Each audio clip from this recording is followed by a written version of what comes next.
Hai anak-anak, Assalamualaikum warahmatullahi wabarakatuh. Bertemu lagi dengan Ibu Kiki ya, yang pada kesempatan kali ini Ibu ingin menjelaskan atau memaparkan materi tentang gangguan pada organ pencernaan manusia ya. Adapun tujuan dari kalian mempelajari materi ini adalah yang pertama, setelah mempelajari ini, siswa dapat menganalisis dan menjelaskan gangguan pada organ pencernaan manusia. Yang kedua, setelah melihat tayangan video ini, siswa dapat mempresentasikan penyebab gangguan pada organ pencernaan manusia dengan menggunakan model organ. Dan yang ketiga, siswa dapat mempresentasikan berbagai macam penyakit organ pencernaan pada manusia. Ya, tidak berlama-lama lagi, kita langsung saja pada materi, ya, yaitu yang pertama yang akan dibahas adalah penyebab gangguan pada organ pencernaan manusia. Ya, gangguan pada organ pencernaan manusia bisa disebabkan oleh beberapa faktor. Yang pertama, infeksi, yaitu yang disebabkan oleh jamur. Contoh penyakitnya adalah sariawan. Yang kedua, infeksi yang disebabkan oleh bakteri, ini biasanya menyerang lambung. Contoh penyakitnya adalah MAH dan diare.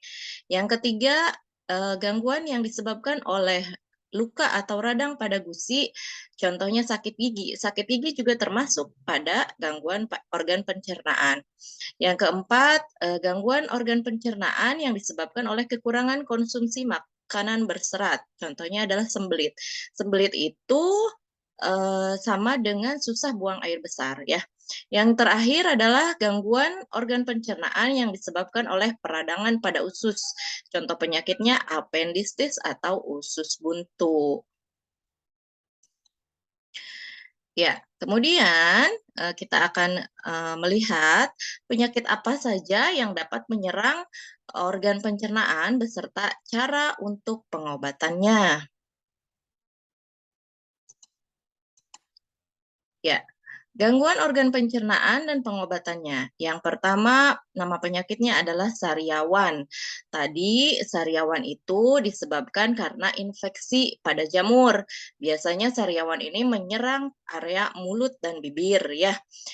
Tandanya adanya luka yang berwarna putih pada mulut, kemudian terasa perih luka tersebut. Nah, apa yang harus kita lakukan kalau kita terkena sariawan? Yang pertama, pengobatannya adalah apabila sariawan itu masih ringan, boleh dengan cara mengolesi obat sariawan yang dibeli di apotek ya, atau boleh juga pergi ke dokter dan mengkonsumsi atau mengoles obat sariawan yang sesuai dengan petunjuk dokter.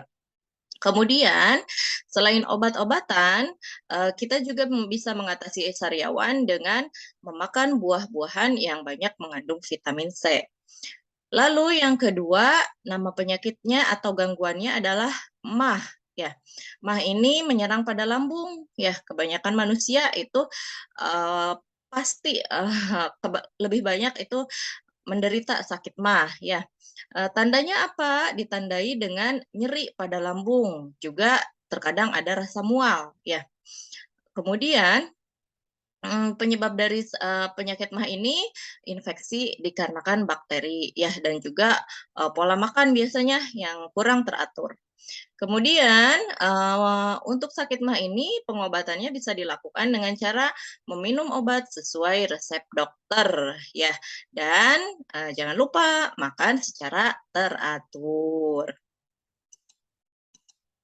Untuk yang selanjutnya, sakit gigi. Ya, sakit gigi juga termasuk gangguan organ pencernaan. Ya, sakit gigi ditandai dengan rasa nyeri yang muncul di dalam atau di sekitar gigi dan rahang. Pengobatannya yang bisa kita lakukan apabila kita sakit gigi, yaitu minum obat yang sesuai dengan resep dokter, dan juga jangan lupa anak-anak harus menggosok gigi secara teratur minimal 2 kali sehari. Kemudian penyakit yang selanjutnya adalah sembelit atau konstipasi atau susah buang air besar. Ya, ini tandanya penyakit ini adalah tadi ditandai dengan sulitnya buang air besar ya. Pengobatannya bisa dilakukan dengan menerapkan pola hidup sehat, yaitu banyak mengkonsumsi makanan yang berserat. Contohnya sayuran hijau, buah-buahan, ya, banyak minum air putih dan juga berolahraga secara teratur. Penyakit yang selanjutnya adalah diare. Diare ini ditandai dengan buang air besar yang encer dan lebih sering dari biasanya. Ini biasanya disebabkan karena infeksi bakteri, ya. Makanan yang kita makan itu kurang higienis atau kurang bersih, ya. Pengobatan yang dapat kita lakukan apabila kita terserang diare adalah dengan minum banyak cairan, ya, karena biasanya kalau kita terserang diare itu akan tubuh kita akan mengeluarkan banyak cairan. Sehingga untuk, mengatasi kekurangan cairan itu kita harus, meminum banyak cairan, ya. Kemudian, langkah selanjutnya adalah pemberian oralit dan kalau diarenya masih berlanjut juga, segeralah pergi ke dokter dan minum obat sesuai resep dokter, ya.